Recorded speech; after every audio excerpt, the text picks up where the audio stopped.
Hello everybody, this is Sovereign. This is going to be the guide on ability combos as Earth Spirit. Earth Spirit is a very combo-reliant hero, and understanding how to use them effectively and what each one should be used for is very important to playing that hero. Hopefully after watching you'll understand, the different potential ability combos you have and when to use them.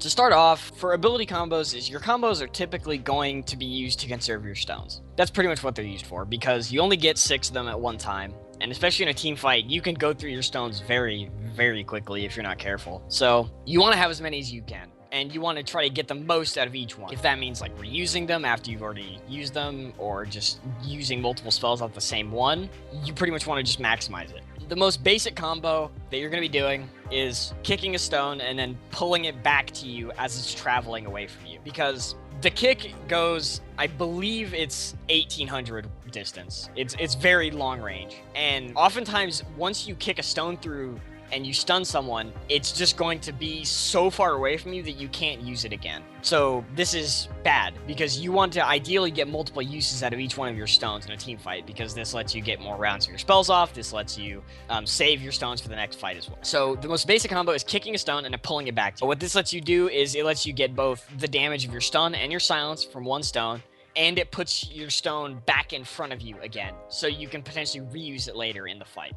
This one's actually really hard to do because you have to click on the stone mid-travel and pull it back to you. So the stone's pretty fast, and sometimes you're just gonna miss. Like, I still miss this combo. That's just how it is. Like, it's a very unreliable combo. I'd say you can successfully get it about 80% of the time, but sometimes you just miss just because ping delay, you get visioned, like the stone goes out of vision, or something like moves on top of the stone, so you click on whatever, like an enemy hero, or your friendly hero walks in front of you. It's probably one of his most unreliable combos, but it's the one you're going to be using most. That's pretty much it. Just kick the stone, pull it away from you. Go into a lobby, do it 10 or so times to get the hang of it. It requires pretty precise timing on when you click, because if you miss, the stone's just going to keep traveling and you won't get another chance to do it. This combo can also be followed up by a roll, because so for example, you kick it away from you, it stuns someone, you pull it back through them, and then of course the stone ends in front of you because you pull it to you.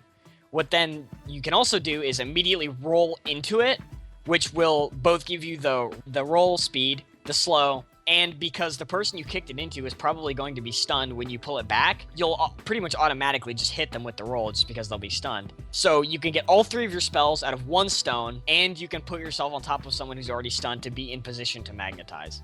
This is pretty much going to be your bread and butter initiation team fight. You're going to use this a lot. Sometimes just kick pull if you're too low to actually roll into them, or if your ult's on cooldown or you just don't want to go in. Kick pull is fine. You can extend that with a roll afterward to initiate a fight or to get in to magnetize. That's pretty much it.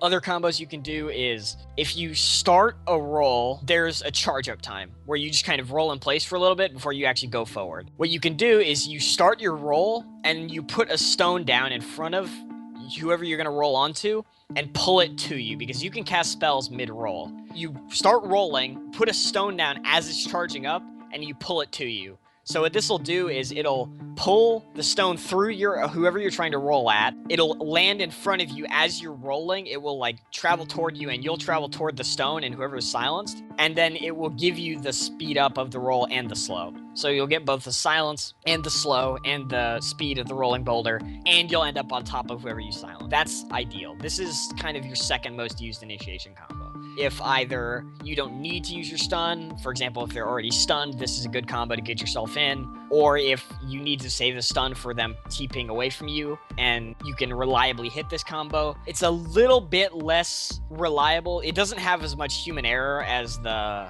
kick pull roll combo does, because you're not trying to grip a stone that's already moving. The only error can be like if the enemy moves, because there's nothing actually holding them in place while you roll at them. So this one is going to be mostly used either from fog or when the enemy is going up for a last hit, or if the enemy's already stunned. Other combos you can do is you can actually cast spells mid-roll. This one is pretty specific. You're not going to be using it a lot. It does have its place, and you'll sometimes use it, but basically what you can do is if you cast your roll, you can put, for example, when you roll and you want to get the long roll out, you're going to roll and you're going to put a stone in front of you. That's how it works. So then you roll into it, you'll get the speed up, and you'll go forward. And ideally, you'll hit someone and you'll slow them. But what you can do is if you put 2 stones in, like you'll put a stone down, you'll roll into it, and then if you put a new stone down on the path of your roll, you can cast your stun during the roll. So the stun and your roll will hit them at the same time. This is really good for getting people who are running away from you. For example, like this is mostly used when defending towers. Just because, like, for example, when you go to defend your tower from the enemy, they're probably going to try to run from you, which basically means it's going to be really hard to hit a roll because you're probably going to be in vision. And it's kind of hard to hit a kick because they're going to see it coming. So what you can do is you can roll at them and then just kick a stun at them mid-roll. So what this lets you do is you'll close the distance to them very quickly. You'll probably not hit the roll because they'll move it, but you'll hit the follow-up stun because you'll roll into them, which puts you closest to them. You'll not hit them, and then you can follow that up with a stun very quickly, like where they can't react to it because you'll roll close to them. Those are pretty much the 3 most used combos.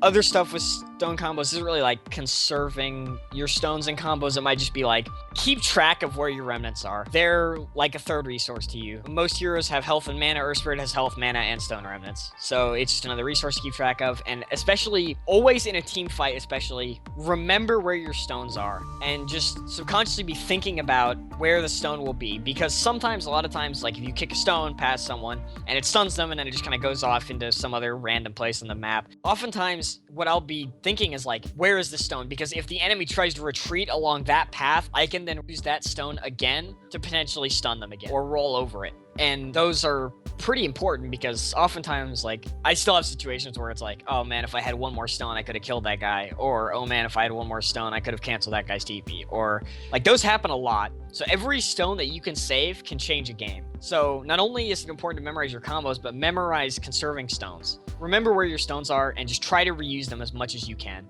Because oftentimes it's worth it to sacrifice a little bit of your time moving yourself if you can reuse an extra stone, because that stone will always be worth the extra effort you go through to get it.